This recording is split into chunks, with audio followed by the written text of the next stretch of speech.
From the Times and the Sunday Times, this is The Story.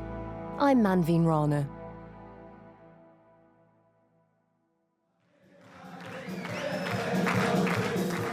In a crowded hall, hundreds of soldiers in khaki uniform are singing and dancing. But look a little closer, and these soldiers are unusual.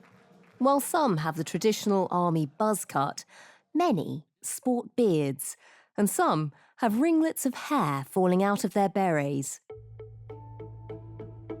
As the dancing stops, they're blessed by the rabbi of the battalion.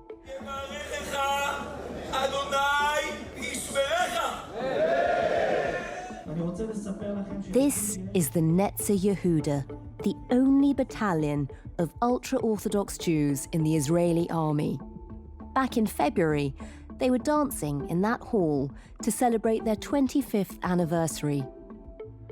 Just weeks later, joy was replaced by fury, as America was reported to be on the brink of taking an extraordinary step against them.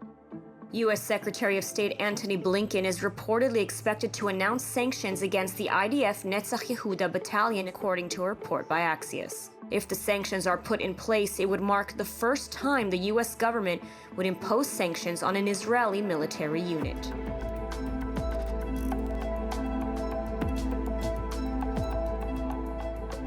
The Netzah Yehuda have a history of human rights abuses against Palestinians in the West Bank, and even the Israeli Defense Forces have accused them of moral failure in the past.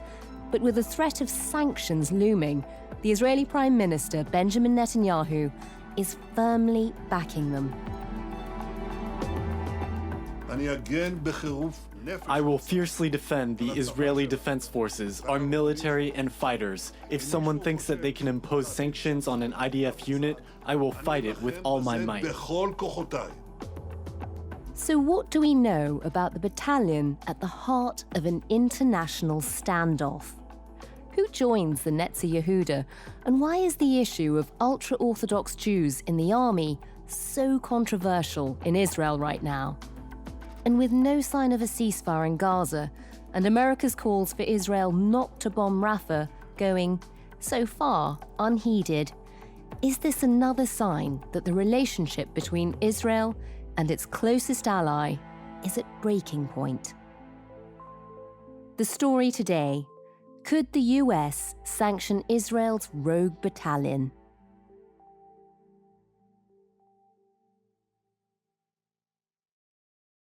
My name is Gabrielle Weiniger.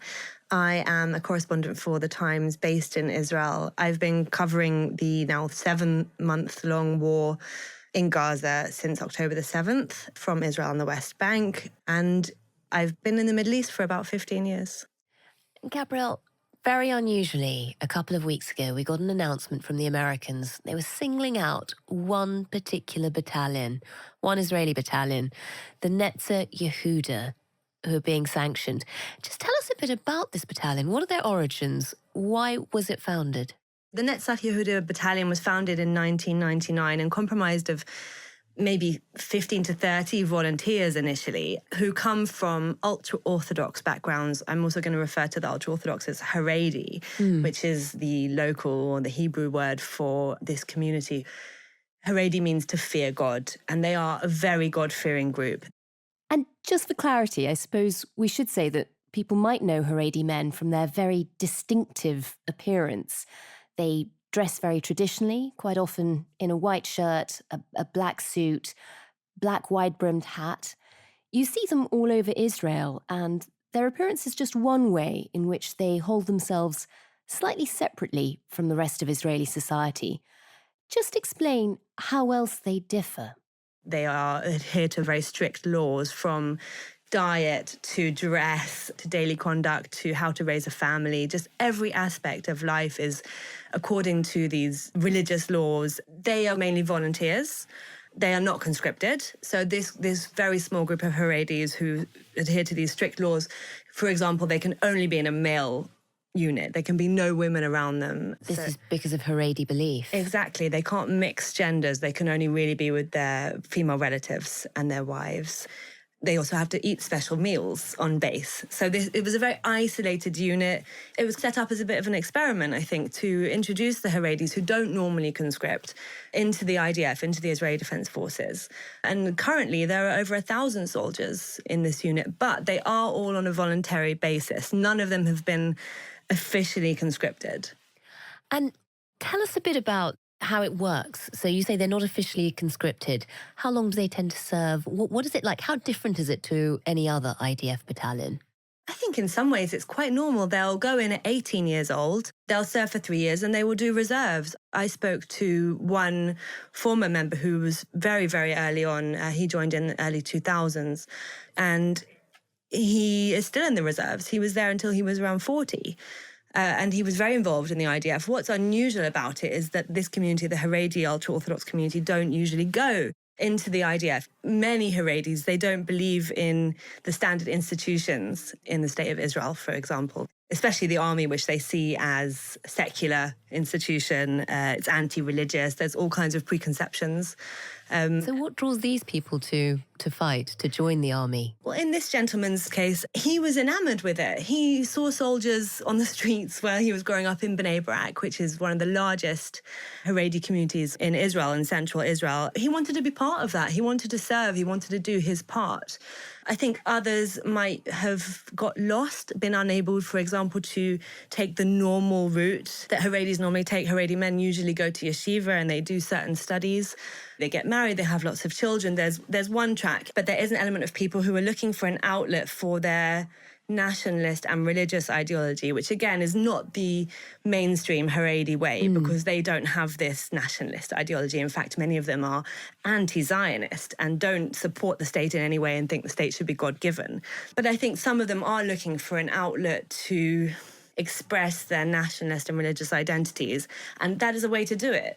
So these are people who are on the fringes of Haredi society, effectively. I think that's definitely true. I did speak to an expert in Haredi affairs who told me this was the sidelines of the ultra-Orthodox. This is where the ultra-Orthodox way of life and the Jewish way of life meets quite religious nationalist ideology. So when those two are married, it can become quite extreme, and it's a channel for that ideology. So you have all of these people coming, joining the Israeli Defense Forces, but in this one battalion where they're sort of being kept together.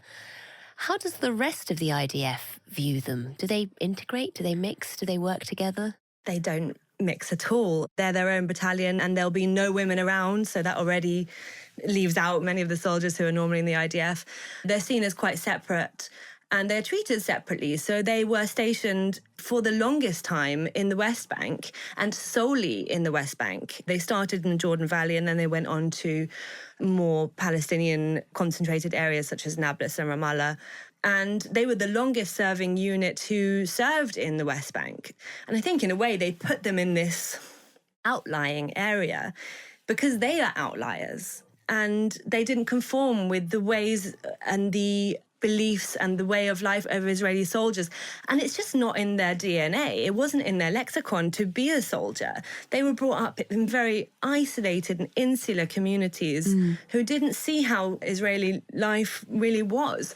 So while the regular and the ordinary Israeli would have a father and a brother, a grandfather who served in the IDF since the beginning of the state, because the IDF is intrinsically linked with the foundation of the state and credited for its existence. 1948 and the War of Independence, and the way the factions that eventually made up the IDF, the Haganah and the Levi and all of these smaller Jewish battalions, fought off the Arab armies in 1948. It's become a mythology. They didn't grow up with any of that mythology. They didn't grow up with any of that, oh, my grandfather did this and saved the state. It's not in their history, it's not in their dialogue, and it's not in their culture.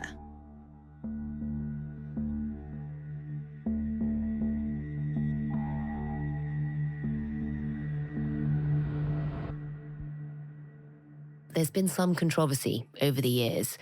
They've been accused of treating Palestinians, around the West Bank, the places where they've been sent, treating them very badly in a way that would be against the rules of how the IDF is supposed to engage with them. Tell us a bit about that. It's difficult because There are many, many units in the IDF, and there are many, many accusations against individual soldiers in the IDF. But this unit has had its fair share of controversies. From 2015, for example, a few soldiers were indicted for electrocuting some Palestinian suspects. In 2018, a fight with border police, as the border police were trying to arrest religious settlers for throwing stones. So they got involved there because they were trying to protect their fellow Jewish people in the West Bank. In 2021, they beat and sexually assaulted a Palestinian suspect. In 2019, again, assaulted Bedouin communities. There have been many incidents. When I spoke to one of the soldiers who served there, he told me that a lot of it came from just not understanding the norms of Palestinian society and not being able to interact with Palestinians. They've never come across a Palestinian in their life. They didn't know how to talk to them. They didn't know how to treat them. They saw them as the other. They were placed originally, for example, on checkpoints. And I've crossed many a checkpoint in my time in the Middle East.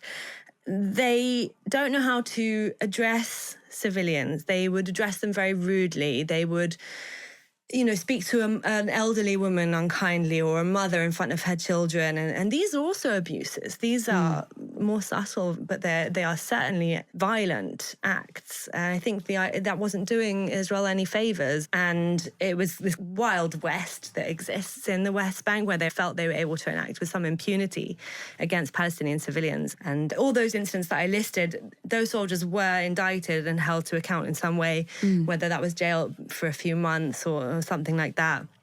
But there have certainly been a number of incidents against this unit.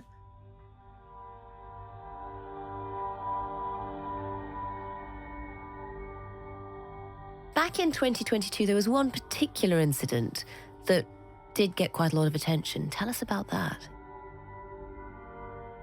There was a 78-year-old Palestinian man named Omar Assad. He was arrested during a nightly raid on his village in the northern West Bank. He was taken to an abandoned building by some soldiers. He was allegedly beaten. He was definitely tied and blindfolded, which is quite a common practice for soldiers taking Palestinian suspects to unknown locations and blindfolding them. We've seen it also in Gaza. And he died of a heart attack. The IDF ruled that his heart attack had nothing to do with the soldiers' treatment. That was their initial ruling. The fact is that this was a Palestinian-American citizen, and America got involved, and it called for a stronger military inquiry. In that inquiry, the IDF did find that there was moral failings, that's a direct quote, or ethical failings. They didn't arrest the soldiers who were involved in that. They did give them some punitive punishment within the army, and they called on 2 commanders to resign from their post over that incident.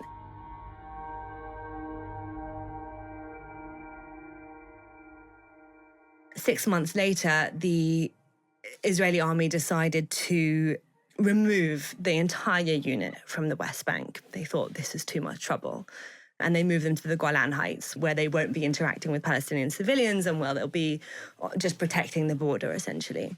And Gabrielle, just to clarify, this wasn't the first incident they'd been accused of. Was it because this was an American Palestinian that it really cut through? I think we've seen that before, haven't we? Like a few weeks ago with the strike on the World Central Kitchen workers, the killing of foreign aid workers was the incident which made the Western world sit up and pay attention. But it was certainly not the first time that aid workers in general have been killed. I think it might have been a similar thing there, which made them pay attention. And is that why America is now thinking of sanctioning this one battalion? And we should say that when we talk about sanctioning in this context, it means that this one unit would receive no military equipment or support from America, as well as the reputational damage that comes with the label of sanctions. But is all of that happening because one of the Palestinians they targeted was also an American citizen? I think that was the trigger for it. They're basically enacting something called the Leahy Law, which is a 1987 law which prevents the US from funding or training any foreign military units who have been accused of violating human rights or human rights abuses. This is the first time we're seeing them enact something like this, or say they might enact something like this against an Israeli army unit. And it is very unusual for a battalion within the army of an ally who you provide aid to be sanctioning them. That must have caused quite a stir. I think it did. We had Benjamin Netanyahu saying this cannot happen and vowing to fight this with all his strength on that very day that the sanctions were reported. I will fiercely defend the Israeli Defense Forces, our military and fighters. If someone thinks that they can impose sanctions on an IDF unit, I will fight it with all my might. Yoav Gallant, who's Israel's defense minister, went to visit the battalion to show them a show of strength and show of support and solidarity.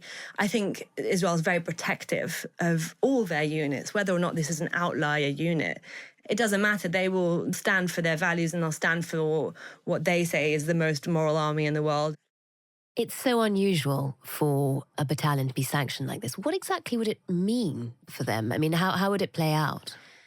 Speaking to soldiers on the ground, they said it won't play out in any meaningful way whatsoever. Their weapons aren't given by America. They aren't trained by America. They have no relations with America. Most of these soldiers are, again, from insular communities from within Israel. But it's affected their morale, for sure. One of the soldiers told me that it's not very nice. It doesn't feel nice to be feels singled like an out. understatement. Yeah, it just doesn't feel nice to be singled out. And this has hurt their image. Gabrielle, what was the reaction in the country when they heard that America might be sanctioning an Israeli battalion? What were you hearing from people on the streets or in the media? I think people weren't super surprised that it was this battalion that was being singled out. That's interesting. Yeah.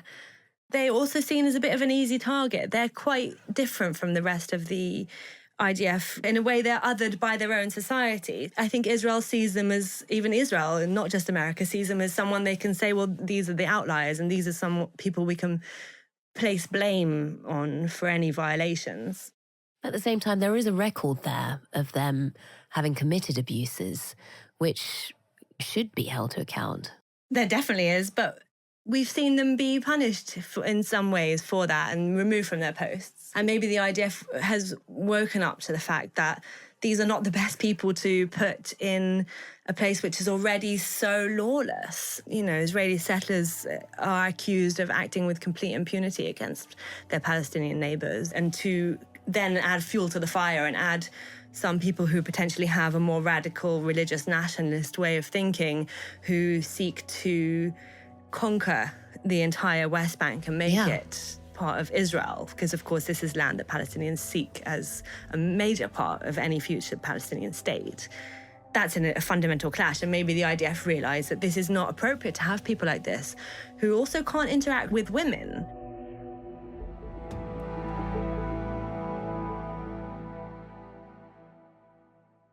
Gabrielle, it's interesting that all these reports of terrible discipline and human rights violations by this ultra-orthodox unit are just getting attention and international scrutiny at a time when Israel is already very divided over the issue of whether there should be conscription from within these ultra-orthodox communities, just as there is for the rest of Israeli society.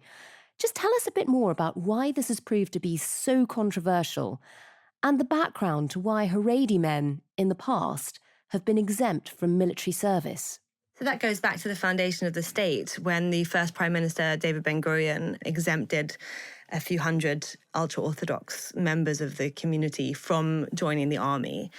And it's been something that has just been delayed on and on and on and expanded on and on and on. 18-year-old Haredis can say, this year I'm not joining the army, maybe next year. And then next year they'll go back and employ that exemption once more.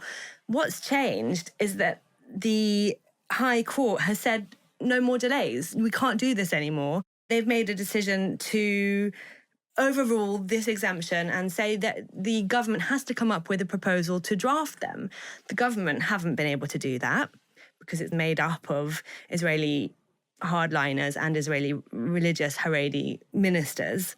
And so there's this kind of deadlock where we're in this moment now where come July, the first group of 18-year-old Haredi youth should not be going to these yeshivas, these religious studies. They should be being conscripted into the army. There's always been this exemption for what is now a much bigger population within Israel to be exempted from any form of national service. They're now being called up. How does the rest of Israeli society feel if they're still going to try and dodge the draft in a way by saying we're still going to exempt ourselves or we're just not going to turn up? I think you raised a good point there that this is a much larger population than it was in 1948. In the 1970s, the Haredi community were 2.5% of Israel's Jewish youth that were eligible to join the army. And now it's a quarter of all Jewish Israeli 18-year-olds. So that's a lot of people being exempted. Lot more, and there's more pressure now to bring them on. Also, of course, the Gaza war and the sacrifice that Israeli mothers feel their sons are making to join the army, this has inflamed tensions. And there is a group called Brothers and Sisters in Arms, and they are doing their absolute utmost to get Haredis conscripted. It's a very secular group. They have very different values from the Haredis. This is two completely opposite ends of society. But I think a lot of Israelis do feel that way, that while their lives in studies are being subsidized and their taxes are paid for those studies. This is the Haredis, yeah. Yes, Israeli taxes are going to fund their studies.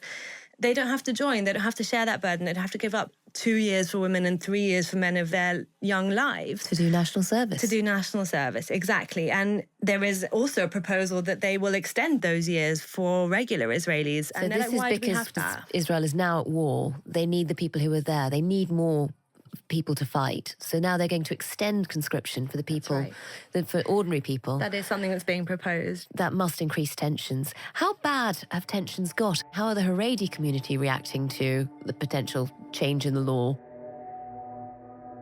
They say that come hell or high water, this is never going to happen.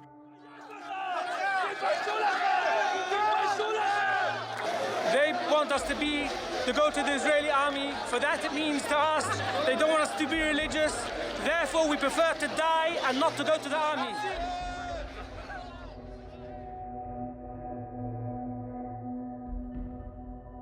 When you go to Israel, you really understand how these communities just live in complete bubbles, isolated from one another and very rarely interact. You might see in Jerusalem more than any other place, you'll see Haredis walk past secular people and, of course, past Palestinians. And it's very multicultural in that way, but they all stay in their lanes. So it's quite unusual to see altercations between the two. But we have been seeing that between the Brothers in Arms and more vocal, hardline elements of Haredi society, led by this rabbi called Rabbi Abraham Menkes, who leads demonstrations to protest the idea of drafting Haredis.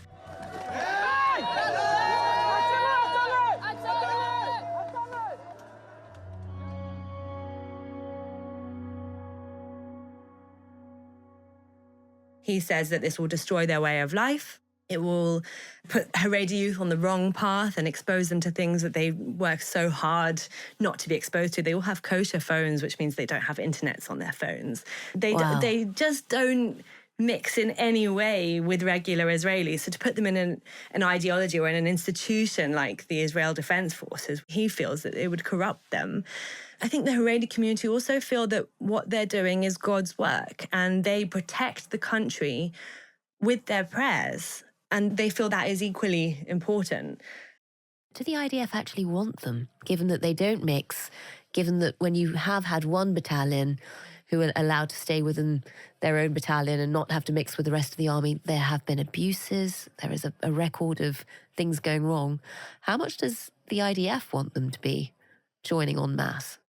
When I spoke to a member of the Brothers in Arms about this, and I said, can you really imagine all these Haredis joining? This is like the people who only know Torah, only know Jewish scriptures. They know nothing else of the world. So what kind of service would they be? They don't really speak Hebrew necessarily, definitely not English. They speak Yiddish to each other. They don't have the same languages, the same values, the same anything. When I asked the Brothers in Arms about this, he said, well, we don't expect them to go into combat.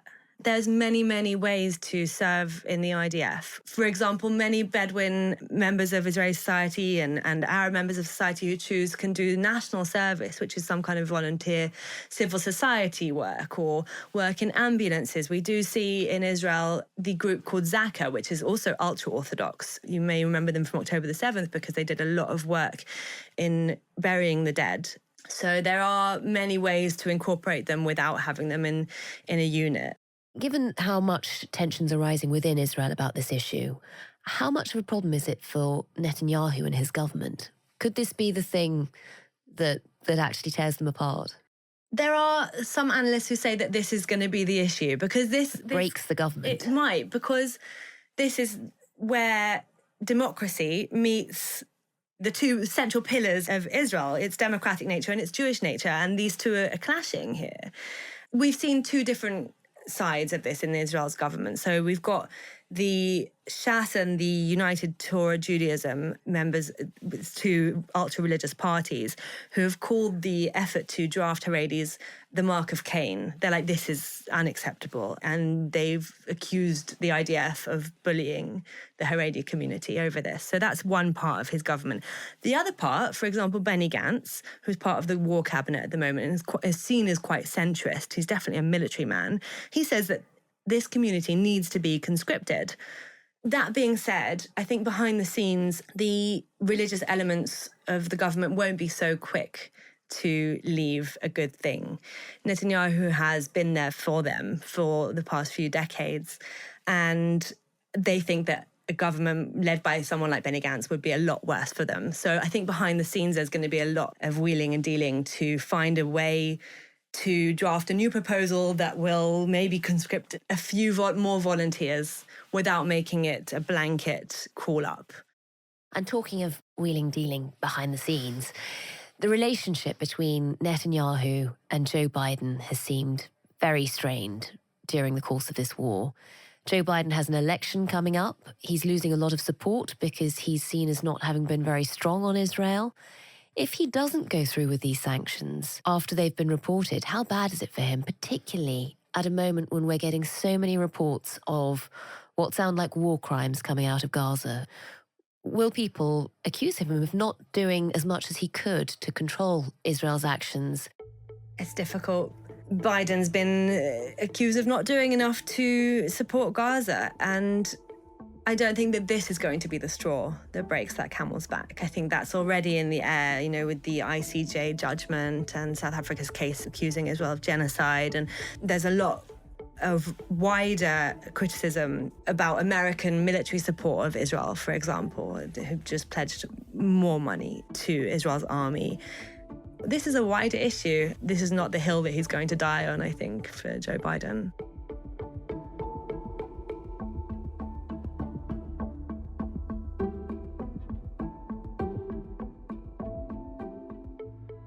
That was Gabrielle Weiniger, our correspondent on the ground in Israel.